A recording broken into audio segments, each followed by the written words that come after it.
आज हम आपको बताने वाले हैं कम लागत वाले बिजनेस आइडिया। बिजनेस शुरू करने से पहले सही तरीके से बिजनेस करने की जानकारी होनी चाहिए। एक परफेक्ट बिजनेस आइडिया चुनना इंपॉर्टेंट है।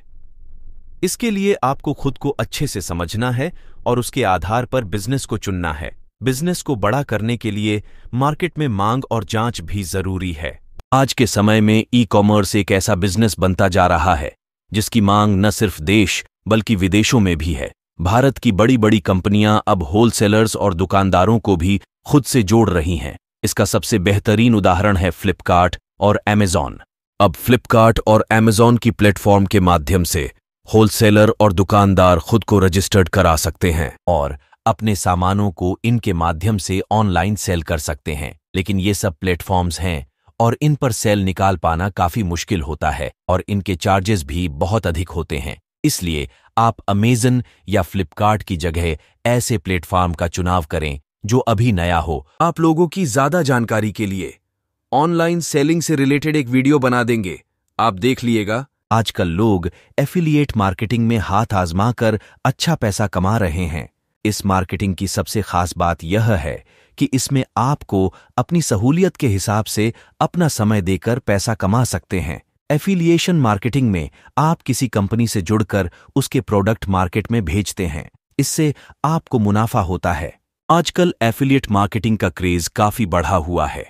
आजकल अधिकतर लोग कंपनी से जुड़कर उसके प्रोडक्ट को मार्केट में बेचकर मुनाफा कमा रहे हैं। इस बिजनेस की खास बात यह है कि इसमें आप कम समय में ज्यादा से ज्यादा पैसे कमा सकते हैं।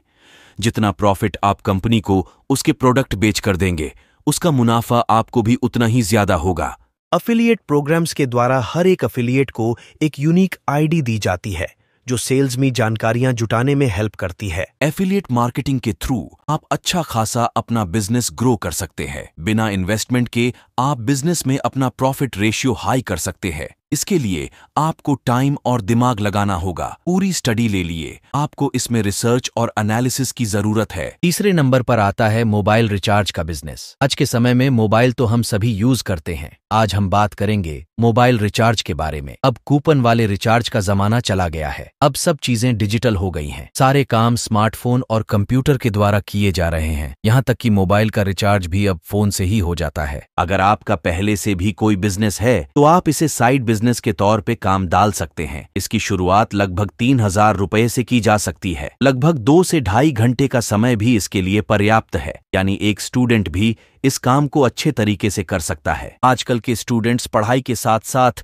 कुछ साइड काम भी करना पसंद करते हैं। दोस्तों, हम हर बिजनेस आपको फुल रिसर्च और एनालिसिस के साथ बताते हैं। एक छोटी सी वीडियो बनाकर हम आपको एक जानकारी दे सकते हैं। बाकी इसके बारे में और जानना है तो आप गूगल में सर्च कर सकते हैं। चौथे नंबर पर आता है ट्यूशन क्लास या फिर कोचिंग सेंटर का बिजनेस। ये आप अपने घर से ही शुरू कर सकते हैं। आजकल जैसा कि आप देख रहे होंगे कि डिपेंड करता है आप स्टूडेंट्स को पढ़ाते कैसे हैं। जितनी सही आपके पास नॉलेज होगी उतना अच्छा आपका इंस्टीट्यूट या कोचिंग सेंटर चलेगा। आए दिन इंस्टीट्यूट खुलते जा रहे हैं और काफी कमाई होती है इसमें। एग्जाम्पल के तौर पे आपको बताते हैं, जैसे कानपुर शहर में काका देव एक जगह है। वहाँ पर काफी दूर दूर से स्टूडेंट्स पढ़ने आते हैं और एक तरीके से वो जगह इंस्टीट्यूट हब बन चुकी है। आप चाहे तो पार्ट टाइम बिजनेस के बेसिस में भी कर सकते हैं। 5वें नंबर पर आता है कंप्यूटर क्लासेस का बिजनेस। दोस्तों, कंप्यूटर की जानकारी होना आजकल के इस बदलते माहौल में बहुत ज्यादा जरूरी है। छोटे छोटे बच्चों को भी उनकी क्लास में कंप्यूटर की जानकारी दी जाती है, चाहे टाइपिंग हो या फिर और कोई काम हो। इस बिजनेस में आपको कंप्यूटर की सही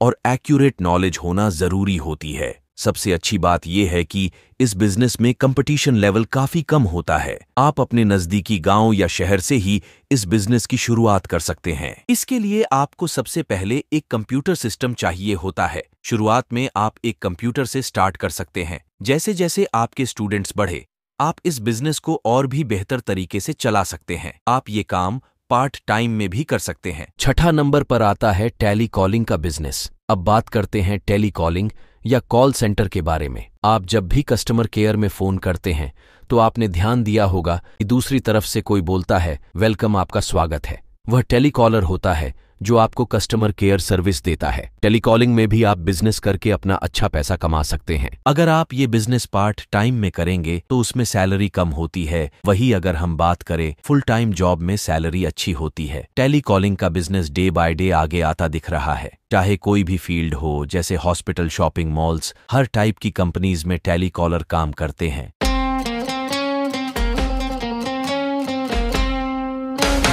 Hanukkah, oh